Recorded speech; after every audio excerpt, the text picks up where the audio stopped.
Hello, this is Annika Martin from Billionaires of Manhattan series, and I just wanted to thank you so much for having me. I am super excited about the work that you are doing with this series. I can't wait. And thank you to the readers and listeners.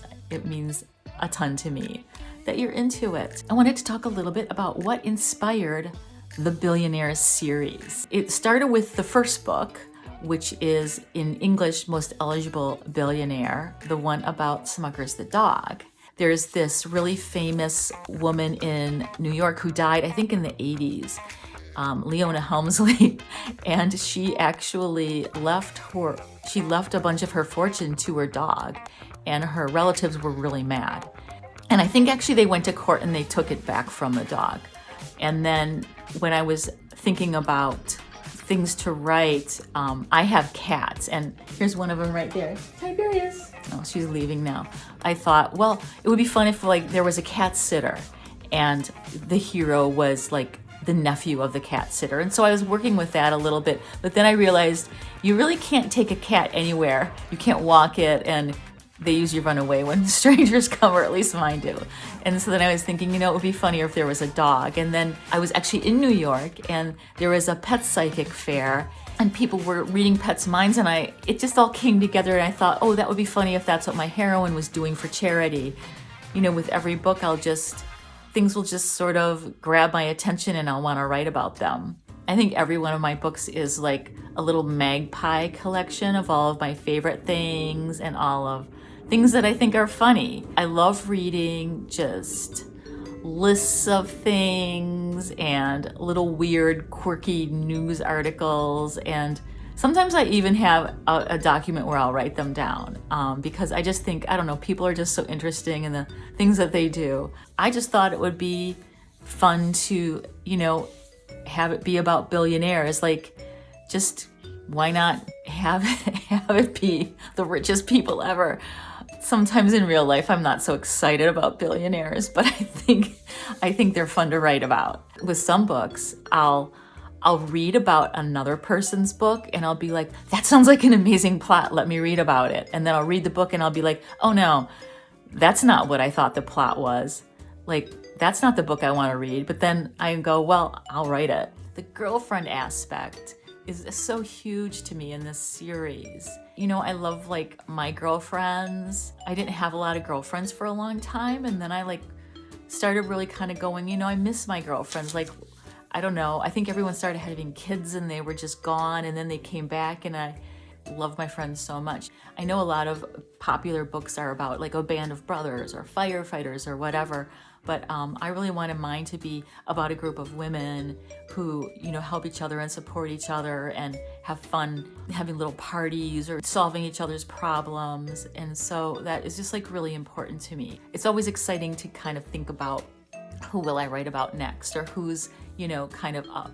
I know there's certain characters that a lot of people are like, when is Willow going to get her book or something like that? And some of the women in this whole tribe I'm so excited about. I'm like, I have to find them the perfect guy. And so it's a kind of a tall order, but eventually I'll get to everybody. The female characters who I most identify with, Tabitha from The Billionaire's Fake Fiancé, because Tabitha is a very optimistic person. She'll really try to bring humor to every situation. And I loved putting her with a really serious hero because she sees the good in people, and so everyone else sort of sees him as this sort of grumpy, horrible, angry person, and she sees through to his sort of melty, sweet heart. In a way, all my heroines have that. They'll just kind of keep going no matter what. There's a way where all my heroines are a little bit like Cinderella's. Also identify with Lizzie from The Billionaire's Wake-Up Call Girl. She had a job that was similar to mine at one time. I was a marketing person and doing websites for a company, and in a way, it was really fun to write about her because I think many of us have had these jobs where the boss is kind of blustery or doesn't know that much, and you're just kind of eye-rolly, and the boss is making demands and you're having fun with your fellow oppressed office mates. I did actually work in an office one time where you couldn't have smelly food or like microwave popcorn or anything that would create like a nice smell. Like it smells good. Otherwise, it's not really that good. So Lizzie had a lot of the job struggles that I've had, and it was really fun to put them in a book. Also, Lizzie is from the Midwest of America. She's from Fargo, North Dakota, which is kind of near where I'm from. I'm from Minneapolis, and I really like how she's secretly snarky. And even like as she kind of becomes the wake-up call girl for Theo, you know, she has to be like a dutiful employee, but like on the phone, she can kind of say whatever she wants. I mean, I think like all the heroines in this series, they just love their friends and they love just finding humor in unexpected places. And, you know, when they see like a serious alpha male, yes, he's hot or whatever, but also he needs to kind of be taken down a peg. He's just so serious. Those heroes are not funny people. They take themselves gravely seriously.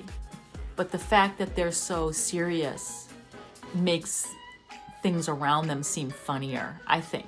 I don't know why. I've always enjoyed humor, and I enjoy it in other people. I am attracted to people who are funny. I guess like I grew up in a family that was pretty funny.